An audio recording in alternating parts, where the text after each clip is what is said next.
নামাজে আল্লাহু আকবার বলে হাত বাঁধলাম। মনে হল আমি আমার রবের সামনে দাঁড়িয়েছি। কিন্তু ঠিক কতক্ষণ? ১০ সেকেন্ড? ২০ সেকেন্ড? হঠাৎ করেই মনে পড়ে গেল, চুলায় কি রান্না বসিয়ে এসেছি? বাচ্চার স্কুলের ফি দেওয়া হয়েছে তো? অফিসের সেই মেইলটা কি পাঠানো হয়েছিল?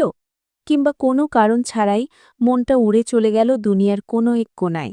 যখন আসসালামু আলাইকুম ওয়া রাহমাতুল্লাহ বলে সালাম ফেরালাম, তখন মনে হল আমি কি সত্যিই নামাজ পড়লাম নাকি শুধু কিছু ব্যায়াম করলাম।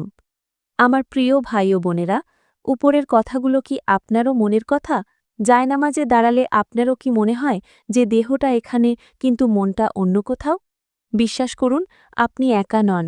আমাদের চ্যানেলের কমেন্ট বক্সে শত শত দিনী ভাই বোন এই একই কষ্টের কথা লিখেছেন। আর তাই আজকের এই আয়োজন শুধু আপনাদের জন্য। আজ আমরা কোনো তাত্ত্বিক কঠিন আলোচনা করব না, বরং একদম হৃদয়ের গভীর থেকে জানব কিভাবে আমরা আমাদের নামাজকে জীবন্ত করতে পারি, কিভাবে দুনিয়ার সব কোলাহল ভুলে রবের প্রেমে হারিয়ে যেতে পারি।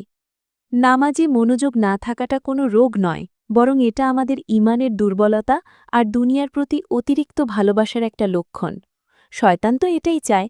সে যখন দেখল আপনাকে নামাজ থেকে ফেরাতে পারছে না, তখন সে আপনার নামাজের ভেতরটা চুরি করতে শুরু করল। আসুন, প্রথমে আমরা নিজেদের প্রশ্ন করি, কেন আমাদের মন বসে না? ১. আমরা বড্ড তাড়াহুড়ো করি।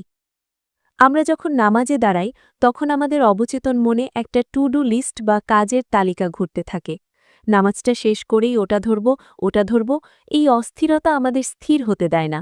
আমরা যেন রবের সামনে হাজিরা দিতে আসিনি, এসেছি শুধু একটা দায়িত্ব নামাতে। ২. আমরা জানি না আমরা কি বলছি। আমরা অনেকেই আলহামদুলিল্লাহ নামাজ পড়ি, কিন্তু ছোটবেলা থেকে মুখস্থ করা সূরাগুলোর অর্থ জানি না। যখন আমি বলছি ইয়াক্কা নাবুদু ওয়া ইয়াক্কা নাস্তাঈন, অর্থাৎ আমরা একমাত্র তোমারই ইবাদত করি এবং তোমারই সাহায্য চাই, তখন যদি আমার অন্তর এই হাহাকারটা অনুভব না করে, তবে মনোযোগ তো পালাবেই। ৩. দুনিয়ার চাকচিক্য ও গুনাহের প্রভাব। সারা দিন যদি আমি এমন কন্টেন্ট দেখি, এমন কথা বলি বা শুনি যা আল্লাহ পছন্দ করেন না, তবে নামাজের সময় সেই দৃশ্যগুলোই ফ্ল্যাশব্যাকের মতো মনে পড়বে। গুনাহ আমাদের অন্তরে একটা কালো পর্দা ফেলে দেয়, যা নামাজের স্বাদ থেকে আমাদের বঞ্চিত করে। সমস্যা তো জানলাম, এবার আসুন সমাধানের পথে হাঁটি।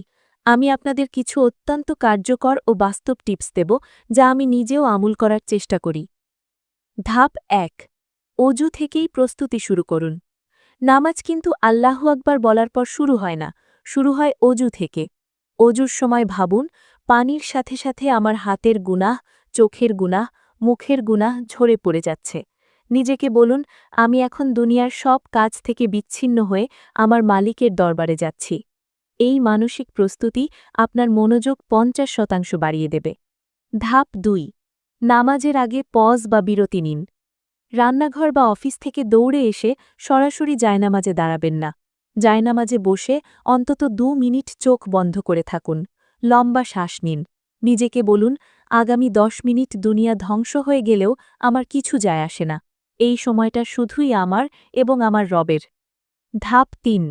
মৃত্যুকে স্মরণ করা। সালাতুল মৌত।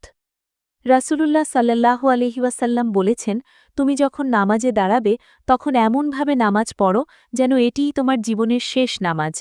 একবার ভেবে দেখো তো বোন, আজরাইল আলাইহিসসালাম যদি তোমার পেছনে দাঁড়িয়ে থাকেন আর বলেন এই নামাজের পরেই তোমার রূহ কবজ করা হবে, তখন তোমার সেই নামাজ কেমন হবে?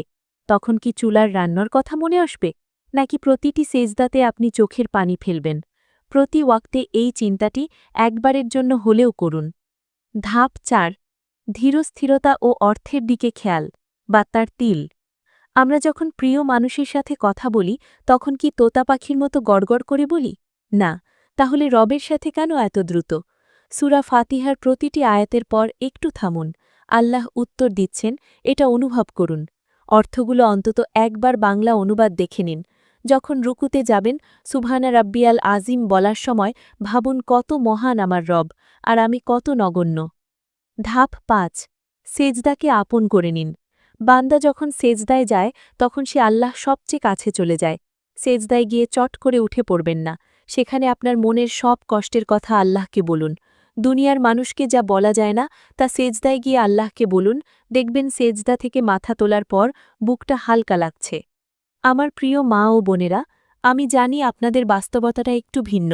সংসারের কাজ, বাচ্চার কান্না, রান্নার চাপ সব সামলে নামাজে মনোযোগ দেওয়া অনেক কঠিন। আপনাদের জন্য আমার বিশেষ পরামর্শ, নামাজের সময়টুকু নিজের জন্য রিচার্জ টাইম হিসেবে বিশ্রামের সময় নিন। সারাদিনের হাড় ভাঙা খাটুনির পর নামাজের ওই ১০-১৫ মিনিটই আপনার আসল শান্তি। বাচ্চারা যদি ছোট হয় তাদের পাশে বসিয়ে কিছু খেলনা দিয়ে দিন, বা তারা ঘুমালে নামাজ পড়ুন। মনে রাখবেন, আপনি যখন সংসারের কাজ ফেলে আল্লাহ ডাকে সাড়া দেন, তখন আল্লাহ আপনার বাকি কাজগুলোতে বরকত দিয়ে দেন। তাই কাজ শেষ করে নামাজ পড়ব এই চিন্তা না করে নামাজের পর কাজ করব এই নিয়ত করুন। কথা প্রসঙ্গে একটা জরুরি বিষয় শেয়ার করি। আমরা নারীরা অনেক সময় লজ্জায় অনেক দিনই মাসালা কাউকে জিজ্ঞাসা করতে পারি না। বিশেষ করে হায়েজ, নেফাস, পবিত্রতা বা নারীদের একান্ত ব্যক্তিগত ফিকহি বিষয়গুলো নিয়ে আমাদের মনে অনেক সংশয় থাকে। আর এই অজ্ঞতার কারণে অনেক সময় আমাদের নামাজ বা ইবাদত কবুল হয় না। এই অভাব পূরণ করতেই আমি একটি নতুন উদ্যোগ নিয়েছি। আমাদের নতুন চ্যানেল সিস্টার্স ফিক ফোরাম।